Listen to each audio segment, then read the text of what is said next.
Bir тинтәк үйне тинтрәтә, ике тинтәк илне тинтрәтә. Один дурень донимает семью, два дурня донимают страну, гласит татарская пословица. А если дурней сотни, тысячи, к тому же, если дать им разгуляться, если не утихомирить вовремя, жди беды. Мы уже видим на примере Европы, как не слишком грамотная миграционная политика Старого Света ведет фактически к осознанию того, что мигранты – это не только дешевая рабочая сила, но и потенциальные риски, рост этнической преступности, опасность нарастания социальных волнений. Как им избежать большой беды? Из кого взять пример? А почему бы не поучиться у того же Татарстана? Республика исторически является общим домом для многих народов. И за последние десятилетия наблюдается постоянное увеличение нашей многонациональной семьи. Как сохранить эту привлекательность, национальное многообразие, мир и спокойствие? Обсуждали в начале недели в Казани на совместном заседании Совета при президенте Республики Татарстан по межнациональным и межконфессиональным отношениям, антитеррористической комиссии и Совета муниципальных образований Республики Татарстан. Есть у нас здесь несомненные достижения, отметил Рустам Минниханов. Все-таки надо признать, обстановка в республике спокойная, и дается это ежедневным кропотливым трудом. Но нельзя расслабляться и снижать бдительность, хотя бы потому, что миграционные риски в России в целом и в Татарстане в частности нарастают. На заседании были приведены следующие данные. Только за текущий период 2016 года в Татарстане на миграционный учет поставлено свыше 181 тысячи иностранных граждан, что на 8,5% больше аналогичного периода 2015 года. Для справки, в 2011 году число граждан, поставленных на миграционный учет по месту пребывания, было около 134 тысяч человек. В 2015 году эта цифра уже составила 225 тысяч. Какие города и районы больше всего подвержены миграционным рискам?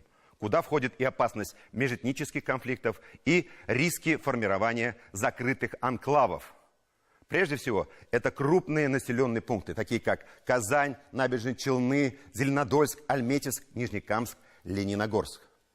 При этом многое зависит от усилий и действий власти на муниципальном уровне, профилактической работы органов местного самоуправления. Вот где формируется основа нашего спокойствия и благополучия. И мелочей в этой работе быть не может. А задача сохранения и развития языков, культур, обычаев и традиций народа вообще является первоочередной. Но как можно говорить о сохранении и развитии других традиций и языков, если свой, родной, татарский язык, свои обычаи мы не всегда чтим и храним как надо? На том же заседании в зону критики попали отдельные татарские районы республики, которые в этом отношении отличились со знаком минус. На проблему обратил внимание государственный советник Татарстана Ментимир Шаймиев. Давайте послушаем, что он сказал. В Азнакаевском районе проживает 86% татар. 86%. Обучается на родном языке 25%. Это слишком резко выделяется. Например, я не хочу даже называть так, что если 98% населения проживает татары и 96% обучаются на татарском языке, это понятно. Но Азнакай у нас, казалось бы, чисто татарский район, а удельный вес обучается на татарском языке, если сравнивать с другими регионами, разница очень большая. Ну, такой 25% же не может быть. Или не должно быть, я скажу. Действительно, более чем резонансная постановка вопроса. Азнакаевский район во все времена был настоящей кузницей татарских национальных кадров. Отсюда вышли знаменитые писатели, поэты, люди культуры и искусства. Актеры Камаловского театра Наджиба Иксанова, Асгар Шакиров, поэты Марсель Галеев, Рустам Закуанов, певица Зайнаб Фархиддинова, Салават Минниханов и многие-многие другие.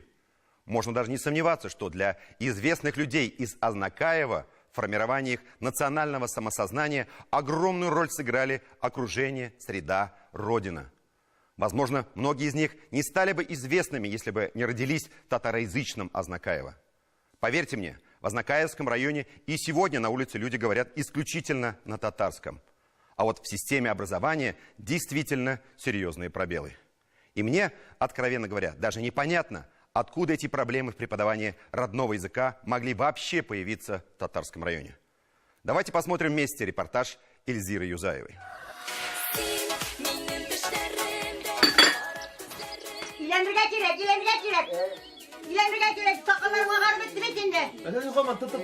Этот клип на песню артиста татарской эстрады Салавата Миниханова в интернете собрал более 500 000 просмотров. Извечная тема татарской деревни, как оказалось, до сих пор в тренде. Клип снимали на родине исполнителя в городе Азнакаево. Там, где, по словам Салавата, чаще всего можно услышать такой знакомый татарский мотив. Везде, в магазинах, в учреждениях, мы везде разговариваем на татарском языке. Чтобы увидеть особый национальный характер, ту самую ментальность татарского народа, нужно, как правило, ехать подальше от русскоговорящего центра. Наибольшую татарскую идентичность сохранили районы, которые находятся на приграничных территориях. Вот, к примеру, Азнакаево. Практически 90% населения – это татары. На улице здесь просто не услышишь русскую речь. Нигде еще, как в Азнакаево, нет такого изобилия национального колорита. Магазинные вывески, названия улиц, парков, скверов – здесь нет трудностей с переводом. Для жителей Азнакаева татарский не просто язык государственной значимости, это язык общения. Милли мәсьәлә бит ул татар телендә генә укыту түгел. Безнең инде ул бик күп бүгенге тормыштагы башка әйберләрдә, башка якларда безнең милли яклар тәрбия. По словам Дамира Газизова, в создании особой татарской ауры, национальной среды в районе работают все, и административные ресурсы в том числе. Даже сам глава района Марсель Шайдулин планерки ведет исключительно на татарском языке. Потому сам вопрос изучения татарского языка в таком сугубо татарском районе не вызывает реальных опасений. Билимне алсын рус телендә, мөхите булсын аның татар телендә. Аның йөрәге татар булсын бүгенге көндә. Мы еще вернемся к этому весьма спорному изречению. Что важнее в национальном вопросе – изучение языка или же создание внешней среды? Можно ли создать среду без изучения языка? И может ли язык существовать без общественного пространства? Сложная философия. Языкознание и языковая среда – понятия, как правило, неделимые. Одно без другого существовать не может. Азамат. Азамат, а фамилия? Мухаммедшин. Азамат Синфасалда. Сапей. Еще пару лет тому назад каждый из этих ребят обучался у себя в родной деревне. Все они закончили татарскую начальную школу. Вот одна из таких школ в деревне Эсей, что находится в километрах 10 от Азнакаева.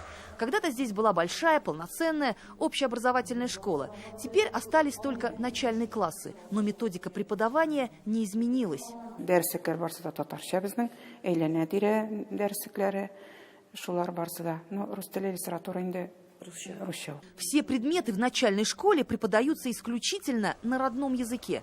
Дальше за образованием дети едут в город. Всего в районе 700 детей продолжают обучение в самом Азнакаево, но уже в русских школах. Татарская гимназия в Азнакаево только одна и укомплектована на 100%. Потому выбор у родителей небольшой, но с одной очень важной оговоркой. Хоть школа и русская, но детей, как и этих ребят, можно отдать в так называемые татарские классы, где обучение ведется на родном языке. Из 12 русских школ в 7, согласно отчету отдела районного образования, вот такие национальные классы есть. Математика. Математика? А не тілде алып барыла? Рус телендә. Рус тілде алып барыла математика. Тагы не фәннәр бар? Тарих фәне инде. Әйме? История да рус тілдеме? Рус телендә. Безне математикадан русчада өйрәтәләр, русча объясняют, но мин алмыйм. Монда килгәч рус телендә уку авыр булмадымы соң? Аз гына авыр булды, потом Анары аңлашылды. Тагын физралар, технологиялар анда. татар телендә керә. Татарча сөйләшәләрме? Ой, юк, Юк. русча анда. У нас нет доказательств того, что в школах Азнакаевского района существуют татарские классы. Хотя, возможно, где-то они и есть, но мы их не видели. Билимне алсын рус телендә, аның йөрәге татар булсын. Теперь эта фраза чиновника из администрации района становится понятной и весьма логичной. Если есть среда, то учиться можно и не на родном языке. Согласно официальной статистике Министерства образования, в Азнакаево из более чем 5000 детей татар лишь 25%, то есть чуть больше 1000, обучается на родном языке. В это число, как мы понимаем, вошли и такие вот пресловутые татарские классы. Татарские классы в понимании местных властей. Ну как можно вот чисто в таких татарских районах так относиться? Это зависит и от наших родителей, и от руководства, я бы сказал, этого муниципального района, и от отдела образования этого муниципального района. И наши недоработки, я считаю, как министр образования. Азнакаевский район в поле зрения попал лишь по одной причине. По той, что негоже такому татарскому району иметь такие низкие показатели по преподаванию родного языка. Этому району, учитывая сходство в весовых категориях, в пример можно было бы привести Актанышский. 95% населения татары, 96% детей изучают татарский язык. В безусловных лидерах Атнинский район. Татары 96%, 100% национальное обучение. Весьма низкие показатели в таких районах, как Агрызский, 35% – это доля учащихся, обучающихся на татарском языке, Буинский – 37%, Павлинский – 34%, Нижнекамский – 31% и Альметьевский – 25%. Но эти сведения из смешанных районов, где татары составляют всего лишь половину населения. В связи с тем, что вот сейчас возникла ситуация с сдачей единого государственного экзамена, и вот эта вот ценность татарского языка, она здесь уже как-то потеряла свой смысл именно в плане образования. Много примеров, что чисто татарском языке обучаются дети, и у них средний балл и по русскому, и по математике намного выше, чем средний республиканский балл. Стереотип, что татарское обучение усложняет сдачу ЕГЭ, от больших городов добрался и до малых деревень, за сотни километров от Казани, где еще можно пока увидеть этот особый национальный характер, ментальность татарского народа. Эльзира Юзаева, Роман Безменов, Казань, Азнакаево. Есть еще одна замечательная татарская пословица «Кисельган икмек кириябышмы». Отрезанный ломоть снова не приклеится. Нельзя допустить, чтобы Азнакаево и другие районы стали таким вот отрезанным ломтем. Сохранение татарского языка – это основной вопрос, стоящий сегодня не только в отдельном районе, но перед всей татарской нацией. И здесь у нас, на мой взгляд, 4 точки опоры. Это национальное образование, национальная культура, религия с национальным уклоном и национальные средства массовой информации. И действия всех этих общественных институтов должны быть направлены прежде всего на семью, где в основном и происходит освоение и закрепление татарского языка. Я уже из программы в программу повторяю как заклинание: основа выживания любой нации, прежде всего, национальное образование. А у нас богатые татары продолжают строить только мечети. Уже хватит, пора строить национальные школы и университеты. Не можете построить школу, поддержите учителя татарского языка. Или купите оборудование для татарского класса. Дайте стипендию одаренному ребенку. Татарские школы должны стать лучшими, престижными учебными заведениями. Выпускники таких школ должны прекрасно знать 4 языка: русский, татарский, английский и китайский, например. В такие школы должны стремиться представители всех национальностей. Образование мирового уровня, всемирная поддержка татарских школ по всей России, по всей планете. Вот, пожалуй, сегодня одна из главных национальных идей для татар всего мира.